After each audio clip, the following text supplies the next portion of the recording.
Hello guys, Meena's કિચનમાં તમારું સ્વાગત છે। આજે આપણે મેથીના મુઠિયા બનાવવાના છીએ, તો ચાલો આપણે બનાવીએ।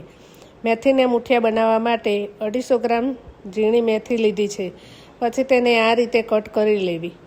પછી મેથીને સારી રીતે ધોઈને લઈ લીધી છે અને પછી મુઠિયા બનાવવા માટે બાઉલમાં જુવારનો લોટ, ઘઉંનો લોટ, ચણાનો લોટ, આ ત્રણેય લોટ લીધા છે।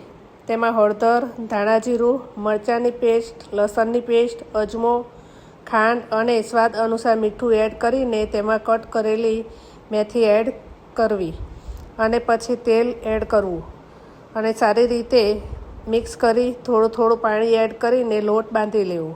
લોટ બંધાઈ ગયો છે। પછી સ્ટીમર કુકરમાં પાણી એડ કરીને ડીશ મૂકી લીધી છે। પછી તેમાં તેલ લગાવી લેવું અને પછી આવા નાના મુઠિયા બનાવી લેવા અને બધા મુઠિયા બનાવી લેવા। મુઠિયા બની ગયા છે। પછી કુકર બંધ કરીને 20-25 મિનિટ સુધી થવા દેવા અને પછી ચપ્પુની મદદથી ચેક કરી લેવું। ખબર પડી જશે કે મુઠિયા ચડી ગયા છે કે કાચા છે। આપણા મુઠિયા ચડીને તૈયાર છે। પછી મુઠિયાને ડીશમાં લઈ લીધા છે। પછી તેની ઉપર તેલ નાખીને ખાવાના। આ મુઠિયા ખાવાની ખૂબ જ મજા આવે છે। જો તમને વઘારેલા ભાવતા હોય તો પણ બનાવી શકો છો। મુઠિયા તેલ સાથે પણ ખાવાની ખૂબ જ મજા આવે છે। ચા સાથે પણ સારા લાગે છે।